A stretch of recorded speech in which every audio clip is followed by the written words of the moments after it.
thecogwheel.net made one of these. Can I make it better? How you doing, folks? Just one more little trinket that I'm making. As a beginner machinist, Justin at cogwheel.net said that it was a beginner project that most people make a carriage stop. So I thought, hey, what the hell, how hard can it possibly be? Well, it turns out it's not an easy project at all.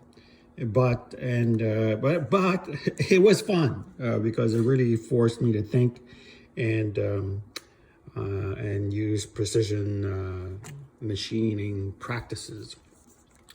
So without going over the whole thing, how it's made and whatnot, I'll just focus on the things that I did to add to Justin's design. So I own a South Bend 13, 1944 model. There it is.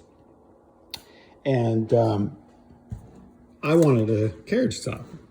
So I built the carriage stop, as he said, although I made a slight difference at first. And I found that the carriage simply kept pushing the stop when it leaned on, because simply it's heavy, and no matter how gentle I was being, it would move. There was another thing that I wanted to improve on, and it was that when Justin would clamp his on his lathe, he'd have to fiddle. He had like one of these here.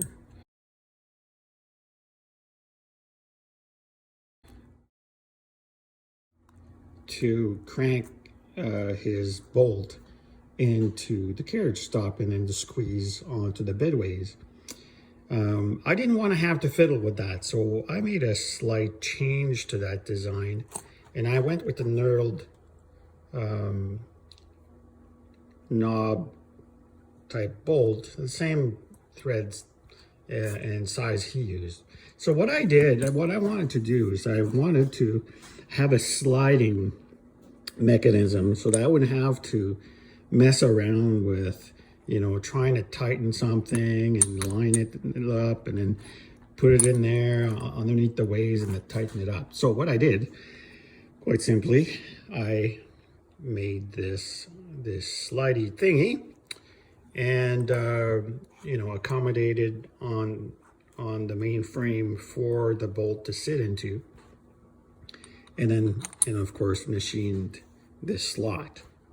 So quite simply, if you're take your measurements from your lathe and then go with that. But in any case, so when that is like this in its open position,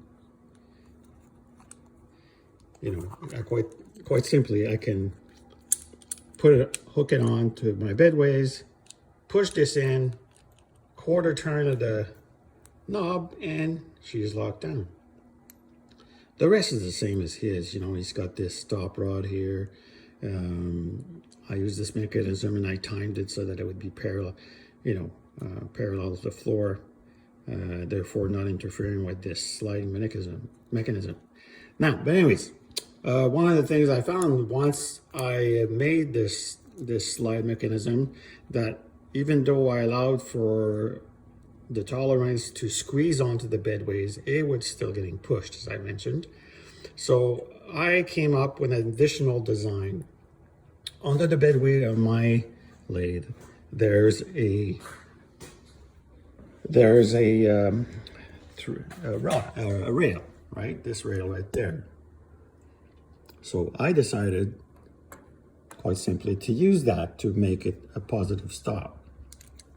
So let me show you how it goes on. Let me see, just on it goes. Slide it in, line it up with one of the cogs. If I can do that with one hand, great. Okay, release this, there you go. And in she goes. Okay, so I'm gonna do that again so it's properly focused. Okay, so lined up. In she goes, quarter turn, I'm done. Like, this is now really sturdy, and it's not gonna break anything, it's not gonna hurt anything. And so you can see, bring in my saddle, and it's a positive stop. So it's really nice, and now I don't have to worry about losing my measurements if I need to do some repeatability. Now, of course, in here there's a room for a dial indicator, and I did this bushing, which was a heck of a job. It was fun. It's the bushing itself is 1/64 in thickness, and I was able to do it like exactly the diameter that I needed. So I was very happy with my performance on that one. So there you go. This is how I was able to improve on Justin's design. I strongly recommend that you check out his channel. I'll put a link below, because the guy is a genius and he makes some really cool stuff. And big shout out to Mr. Pete as well, who's our mentor, and is giving me tons of things to work on. Cheers, everybody.